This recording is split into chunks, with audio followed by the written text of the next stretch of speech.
Welcome to I Love Hockey, episode 9, and you're listening to Pretzel and The big dog. Big Dog. How are you? Yeah, not too bad, mate. Yeah, Believe it or not, there are some pretty dark bags under the eyes, especially yeah, after, we're getting into the pointy end of the World Cup, and yeah, it's been pretty exciting times, as I'm sure we're going to run through in a little while. But between running the Malaysian under-21s team here, a few yeah, sessions and dinners and games, they're up to game 3. yeah, It's been pretty hectic, and you put on a midnight, which is a bit later for you, where you are. yeah, Finish every day, and then yeah, up with the young fellas, I'm sure, as yeah. So like you I got am. longer days and longer nights. And do you want to give us a little quick recap on how the Malaysian under 21 side are going with you over there? Yeah, so for those that don't know, we've been able to secure the Malaysian under-21s national team to come out and play against Western Australia. Yeah, So it's a great preparation for their under-21s nationals that are coming up in about 6 or 7 weeks. yeah, cool. So this is part of their trial preparation, and we've had a squad of about 40 players play against the 22-man squad Yeah, that the Malaysian team has brought out. So it's been run by the Malaysian coaches and old drag flicking nemesis Min. yeah, So he's a pretty good coach. He's been with the yeah, senior national team, now come back to run the junior team, and cool. then a few of the other international players we used to play against. So they've played 3 games so far. Yeah, First game, it was 2-0 to Malaysia. right. Second game, 2-0. And then the third game was 3-0. Yeah, However, there's a few players come back in from West Australian Institute of Sport, that have been cleared now for the next couple of games. So yeah. I think it'll be a bit more competitive, and you're going to see hopefully a few more goals. But defensively, both teams have been working pretty hard, and good goalkeepers in net both ends. Oh, So nice. I ran a training session, and I was out there for a bit of their stuff yesterday, and flicked a few balls, and Yeah. did a little bit with their drag flickers, and one of the guys picked up 6 or 7 kilometers speed. You're Wow. talking within Right. 3 or 4 balls of just changing a couple of things, Yeah. and his accuracy, he missed the net three out of 5 times. In the next couple of balls after that, they all pinpoint bottom stick, bottom glove, and then top glove. And I told him just to stick that stick away, and then save it for tonight's game against WA. All right. Nice. So it's primed and ready. Well, let's see. Yeah.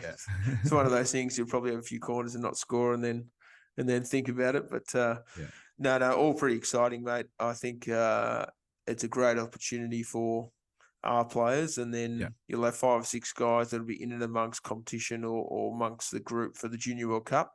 Yeah. That's played in December in KL, Malaysia. So these guys, it's a great opportunity for the Australian guys as Yeah. well as the Malaysians to play outside, and most of them, from meeting them, it's their first time outside of Malaysia. So Yeah. what a great opportunity.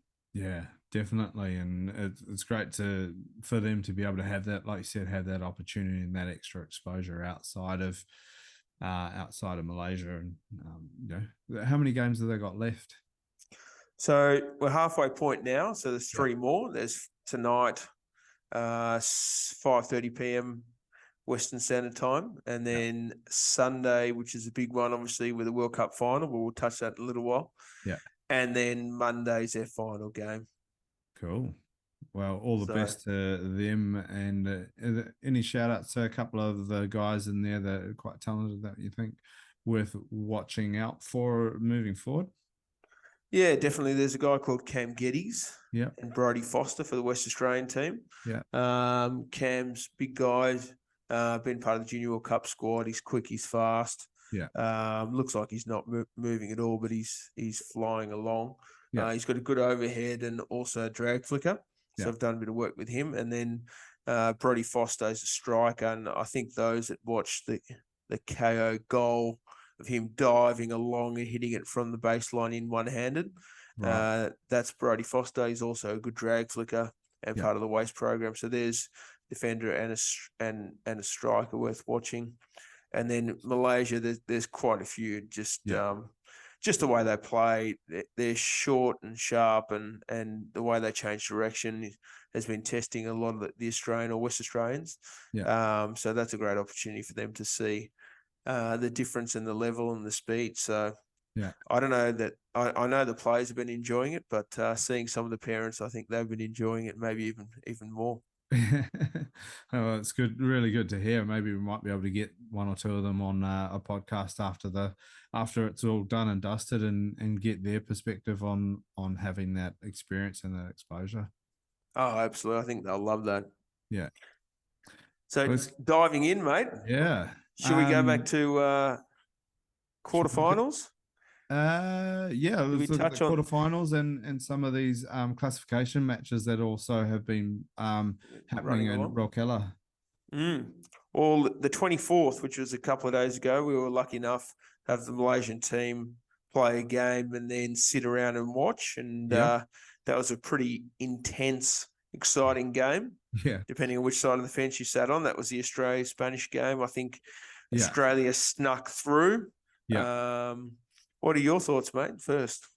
Yeah, looking back at that game, Spain would be a bit gutted. Like they were sitting there with almost a few minutes left and could have equalised, and it would have been another one of these matches that 2-0 lead was nothing. It's in the sport, and we'll touch on what happened with Germany and England shortly, but people would normally go, oh, 2-0, okay. But yeah.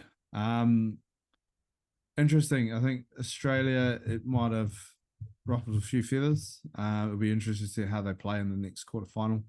I think there'll be a step up there.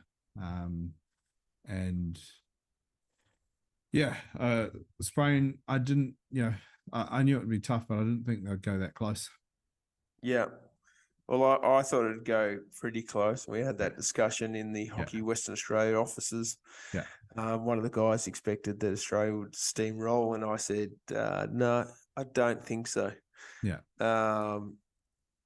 They're pretty good, as in they shift the ball pretty well, and they've got unique 3D skills, and they can carry the ball well, and to be 2-0 up, and then I think we spoke about it, but that ball went straight across the face. Should have, would have been 3. Yeah. And that's a pretty difficult score to come back from. And then Australia hitting one on the end of halftime to go 2-1, just a bit more belief. And then I think within 4 minutes had been 3-2 up. Yeah. Then 4-2, and then Spain hit a pretty good, got a corner, flick one. Andrew Charters overstepped it inside the leg for a corner goal.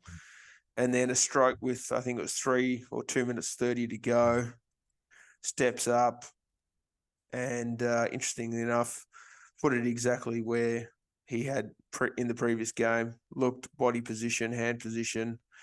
There wasn't a huge amount of deception, and I think he'll be running through that in his head for a fair bit longer.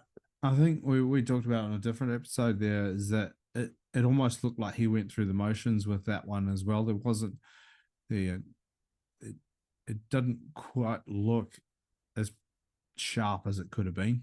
And like I said, he'll be running through that one several times. It obviously got to drop that and move on to the next one pretty quickly. So obviously that was the last of those quarterfinal matches on that day.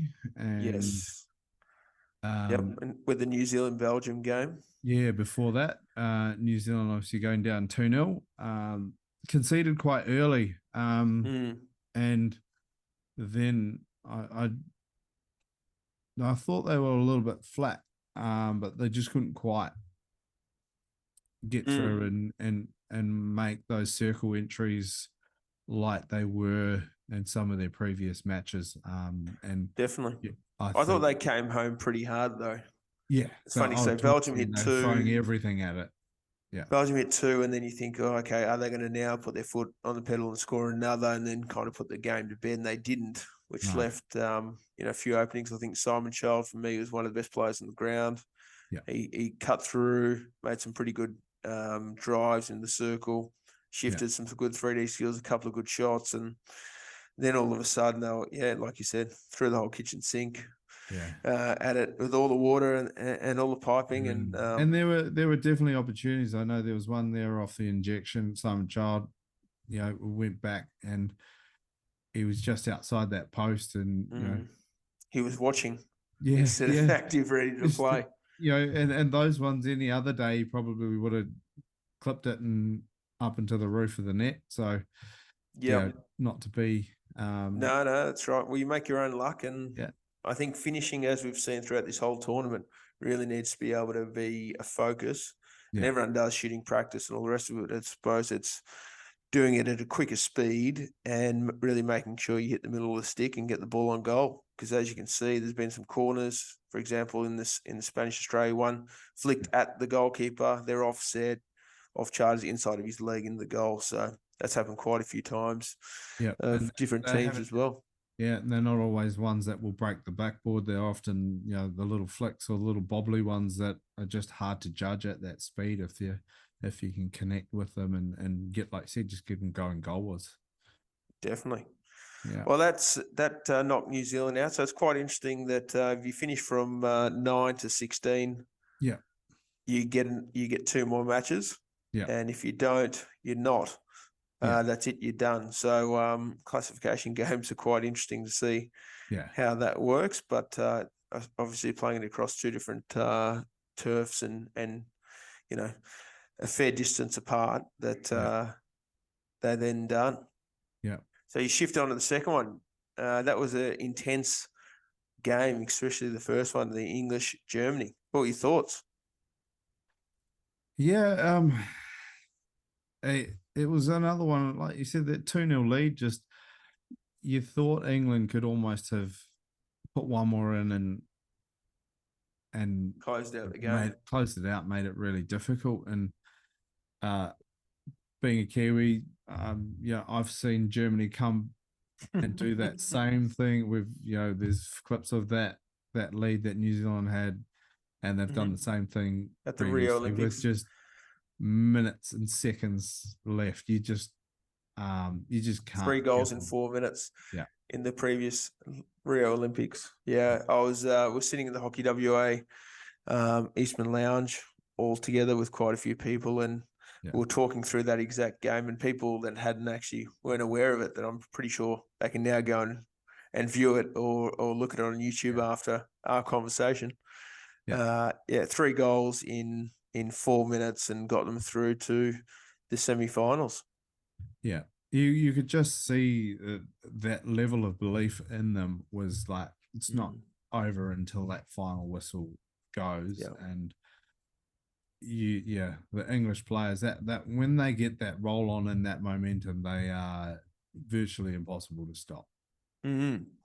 Absolutely. Well, England, a pretty good goal. Guy carried, cut in the circle, pushed it across, lifted, and then knocked it in, which is great. And then we saw the second corner, the old second battery knocked inside and hit. So that was intense. It's good to see that if you're not flicking well, you can still hit, and the goalkeepers aren't used to it. That's right. And a lot of goalkeepers now are just expecting a flick. So if you can vary it up like that, and direction changes and all those sort of things come into play a bit more. It was interesting because actually through the academy, we ran some analysis of that. And you really only have to watch sort of the last 5-6 minutes of the German versus English match. 2-0. They scored 2 goals in that time, and I think there was a changing point when they got a stroke and Christopher Rua stepped up, hit the bar, and I think we've spoken about it on a previous episode. You can't flick under the goal. No. So he went up and he went exciting and hit the bar, and then you'd almost thought Germany was done until there was a card to England.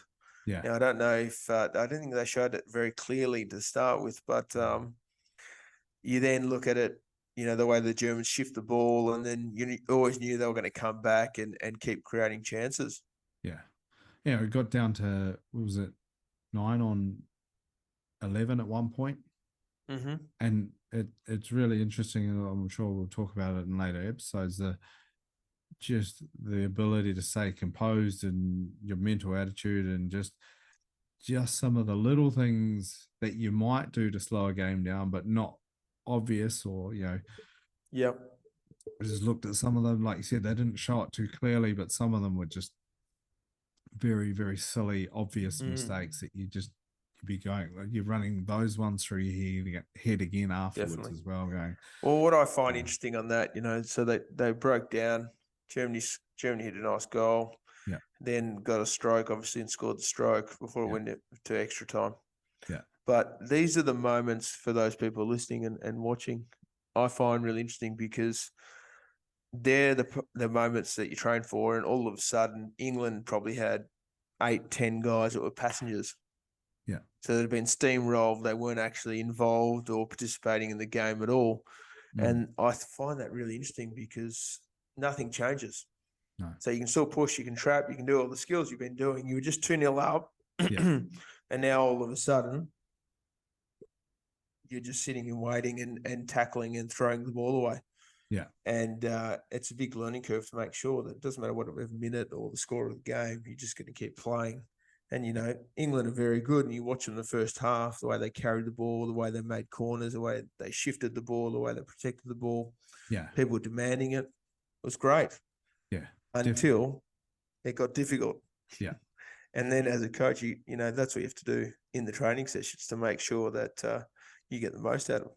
Yeah, and look, even the commentators after that match said they've played each other multiple times, obviously, and the question was, what does England have to do to be able to get one up over Germany? You look at that, and that's, I think you almost hit it on the head. They've just got to make it difficult, but be able to perform under that scenario, and like you said, not have guys that are become passengers, but guys that are there actually. Yeah. I think it's the difference. So England shift a lot of rotation, sort of football like. The Germans play a lot of indoor. So that's that understanding. Even if you don't know what's around you, you trap on your forehand nice and strong, and you roll around and, just keep the ball and then keep rotating it, and they're nice and clean. Yeah. And, just kept making circle entries. So that was interesting. And then into the shootouts. Yeah. It looked like, obviously, Germany was carrying all the momentum in there. Yeah. But it's almost like a fresh game as you start stepping through. Yeah. But, a few of them just didn't look comfortable or confident in the ball. No, and Germany didn't miss one. Yeah. Clinicalness of indoor hockey when you play in a smaller space, yeah, and having to keep the ball on your stick. So I think, for those learning curves, the ability to keep it on your stick, step around, and also make the dive to get a bigger space away from the goalkeeper. There's a lot of learnings there, and I think we'll do one of our whiteboard sessions on it. Yeah. There was actually one or two little nuggets dropped by in an interview after the game when they were talking about, what is it that they do to prepare for those scenarios. And interesting enough, Germany were talking about their process and breathing, and just how they work on being able to stay relaxed, so that they it's something you've mentioned before as well, is be able to have the vision and have themselves in a relaxed state, so that when they go through this, it's not, they're not distracted, or there's other pressures that aren't actually coming into play. And that was really interesting to hear the strong emphasis on their breathing. Oh, definitely. There's a lot of times that you can use this, whether you're injecting, whether you're making a trap for a corner, or you then have had to run and get a call from the coach as a drag flicker, understand what to do, deliver that message in a nice, calm, relaxed way, and then execute your skill. So same thing if you're running out of the first, a corner, or if you're a goalkeeper, sitting in there, taking a breath, making sure you go through your routine, and keeping your eyes open and shifting. So Absolutely. There's definitely a lot of stuff there that people necessarily just go through the motions, don't always, get that process down pat. Yeah, and you can see it in the way they perform under that pressure. They're just, people say they're just so composed and calm, and they execute, really, really well. Well, my feeling is on shootouts, and a lot of people maybe a bit different, but I would, even if I'm not great, I'd keep working at it, because at least if you're one of those 5 that's taking one, you have a bit of control in the destiny. Yeah. Versus all those other ones that are sitting back and just, again, watching. It doesn't, you're not actually contributing to the team. No. So I'd rather have it in my hands, where I can actually go ahead and just make it happen. And if I miss, I miss. Yeah. I can then at least live with it. So, Yeah. but some people aren't like that. No, that's right.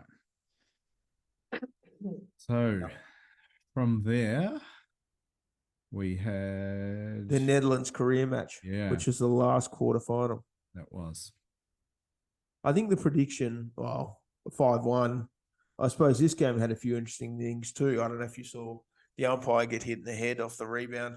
Yeah, it actually sparked an interesting thought for me. It was, I don't see it as a silly idea that they may even put on a mask at times.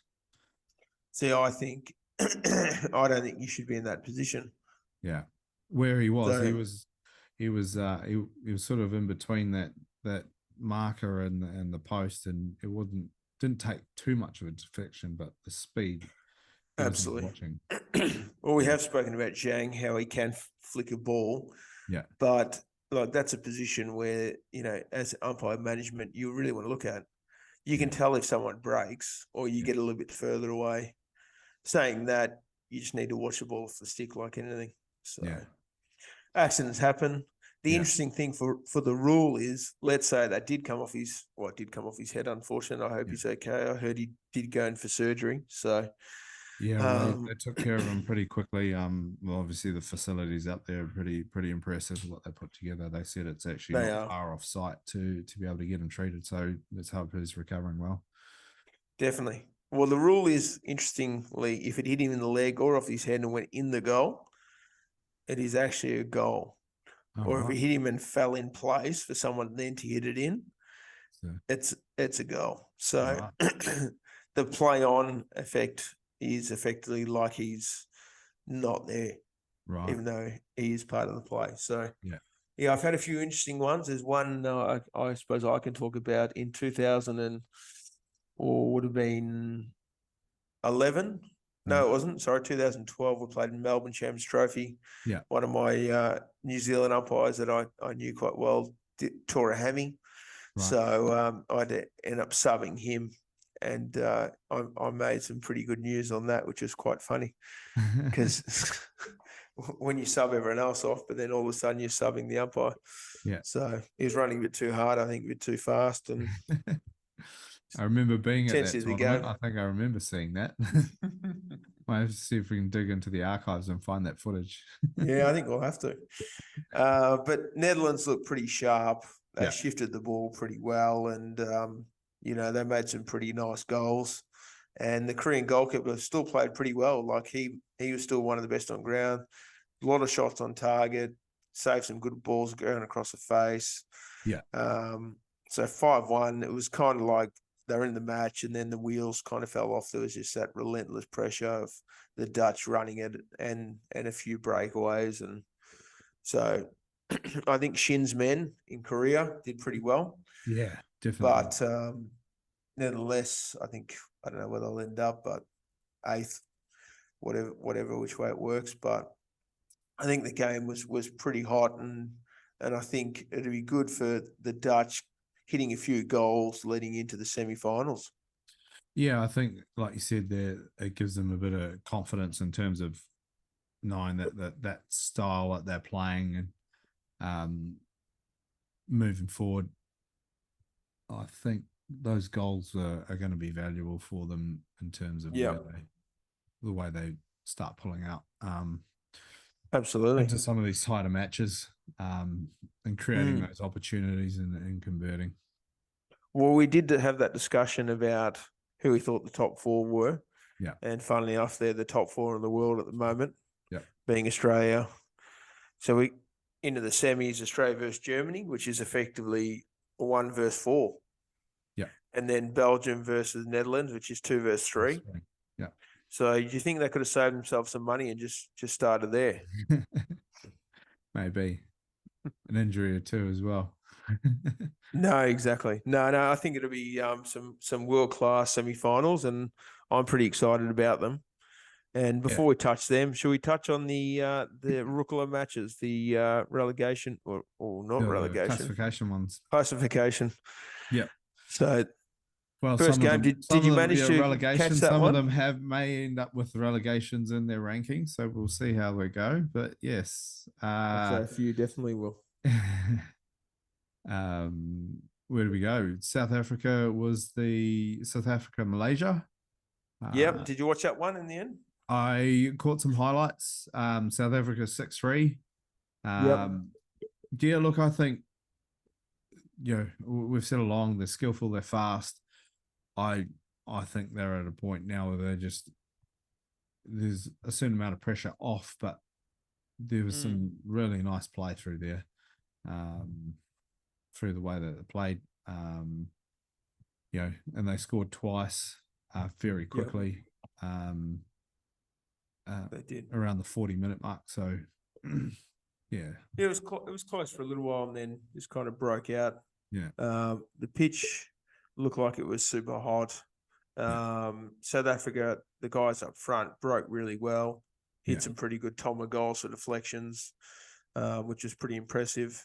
Yeah. And the Malaysian goalkeeper actually played pretty well, made some pretty good saves. Yeah. They just I don't think they tackled as well as what they could have, Malaysia, and then it just resulted in more circle entries for South Africa, and the more circle entries obviously eventually carry over to more goal scoring opportunities. And 6-3, 9 goals in a match. It's pretty exciting, for the crowd and also for those people at home that have been watching them. Yeah, definitely. So obviously South Africa win that one, and so they go to 9-12. Yep, that's right. And Malaysia obviously have picked themselves up and look at the next ones coming up for them, for some of their placements. Then we had France and Wales locked at 2-2, and then went into Very shootouts. interesting one. Yeah. Yeah. So it's interesting that Wales had actually beaten the French or France more often. Yeah. But to go to shootouts, it was pretty close. Yeah. 2-1 again in 10. So that's only 3 from 10 if my maths is correct. Yeah. That's right. So a bit of end-to-end stuff. Yeah. It was interesting. Ciriello was up there scoring goals. Yeah. Didn't manage to get one in the match, and that is one of their main goal scoring options. So, but you're also relying on getting corners, but also finishing them in the push out trap before you get the flick. Yeah, no, that's right. That part of the process is vital to be able to create enough time for that execution at the top of the battery. Yep. So we'll have Malaysia and France in the 12-16, and Wales, South Africa slide into the 9-12. Yep. Then 2 general blowouts. How did you see them go? I think both those teams just letting off a bit of steam. Just really out there to make sure that they make the most of what's left and what's there to play for. And obviously a bit of frustration from where they may have been previously, and really telling, really sort of again setting that bar and saying, if you want to be in this end of the tally, then you've got to come and play. No, exactly. I didn't catch too much of the Argentinian Chile match. I did catch a part of that India match. Personally, I actually thought they started a little bit slow, although full credit to Mm. Japan the way they did. But yeah, once those wheels got moving, they were pretty hard to stop. Yeah, yeah. Well, just on the Argentinian Chile match, obviously they play against each other a lot. Yeah, I don't think Chile's ever actually beaten Argentina, but like you said, they're blowing some steam. They've had some pretty good matches throughout the whole lot. yeah, And look at the Argies; they should have beaten Australia mm, in the round games, and you end up in that in a tough match against Korea in yeah, shootouts. So you're right; it's got to click eventually. And I yeah, think that's what happened with them. They hit some pretty good goals, and they're yeah. a really good team. But like anything, if you're not putting it in when it matters, and you don't finish, nothing else really matters. I think that momentum from those two teams are sort of setting that sort of standard in terms of wanting to make sure they claim the highest rank that they can out of Yeah. the games they got left. So And then it's going to make into India, makes Japan. those ones. It's Yeah, that was like you said. They did start slow, India. yeah, They do shift the ball well. yeah, Preet let two go, which was nice. That they started with the deflection on the outside to Mandeep, yeah, so that was a pretty good goal.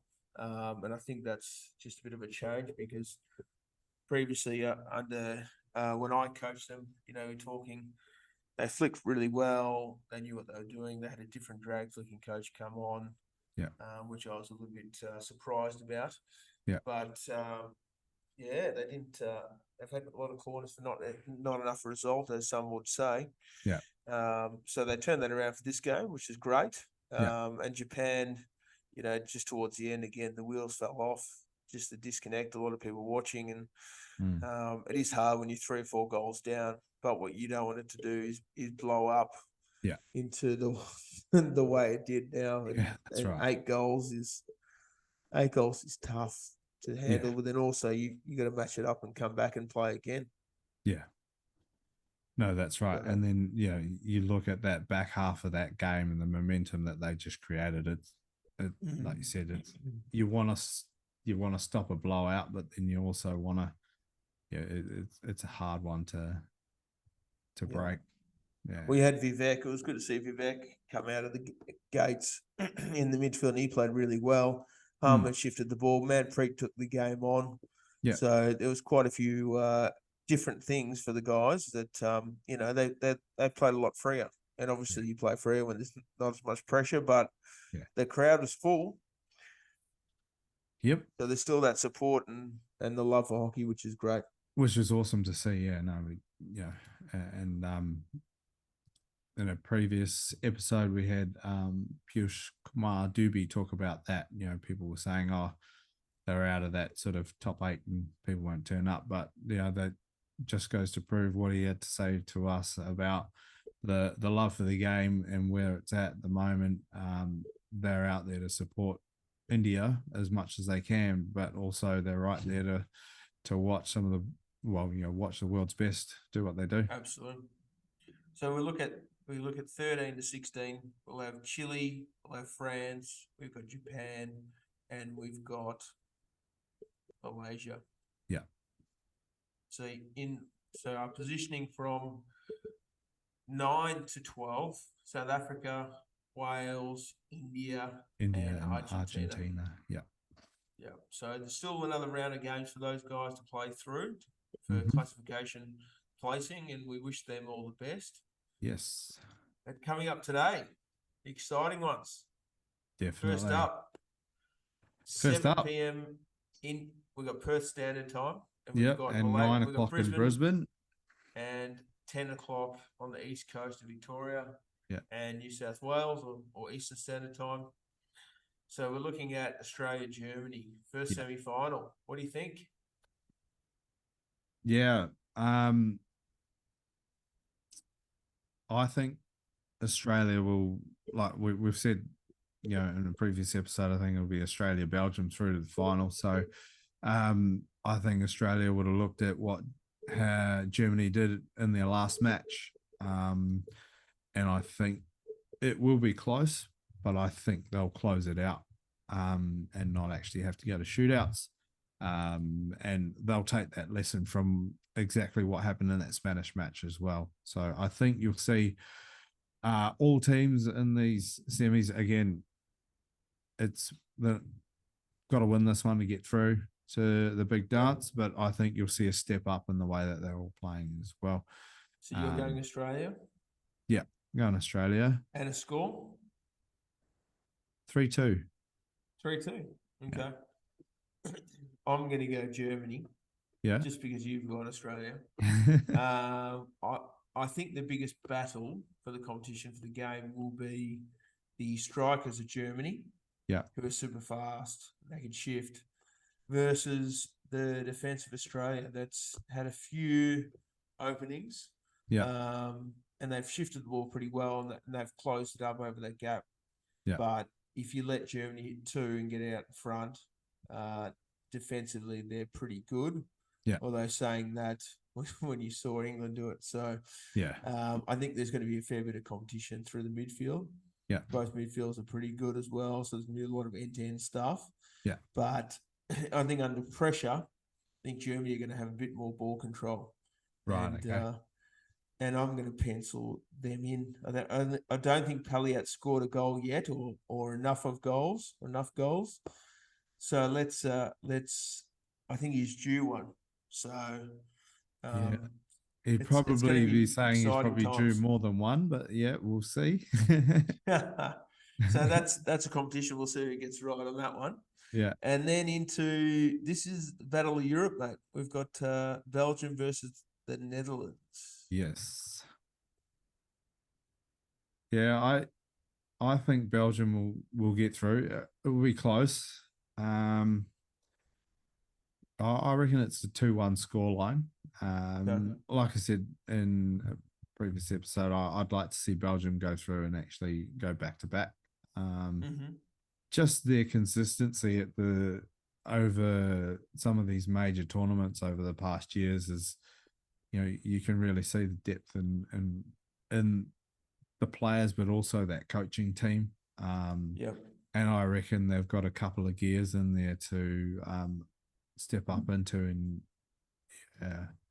I think they'll surprise you and come through over the Netherlands. Yep. Yeah, I think so as well. But I think like the Australia Germany game could go to shootouts. So let's see a bit more shootouts and pressure on that.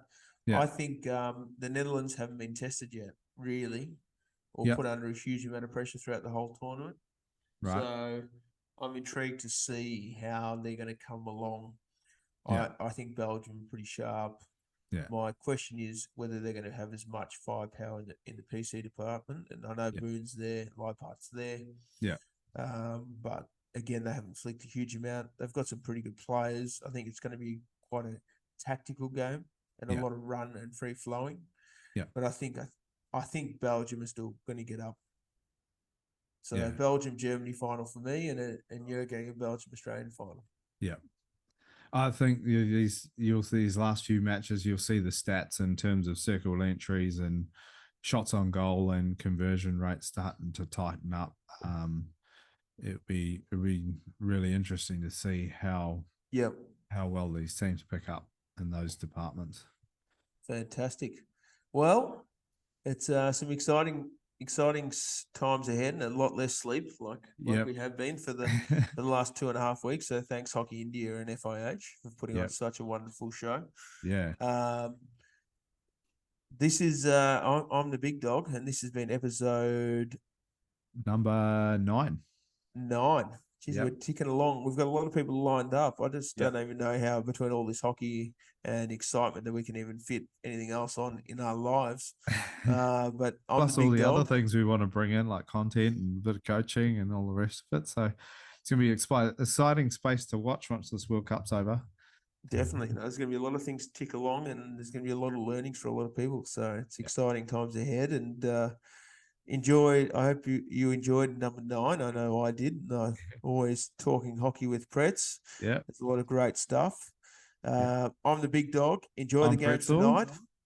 Remember to subscribe and follow us on all our socials and stay up to date with the latest from us at I Love Hockey. And we look forward to having you back soon. For episode 10.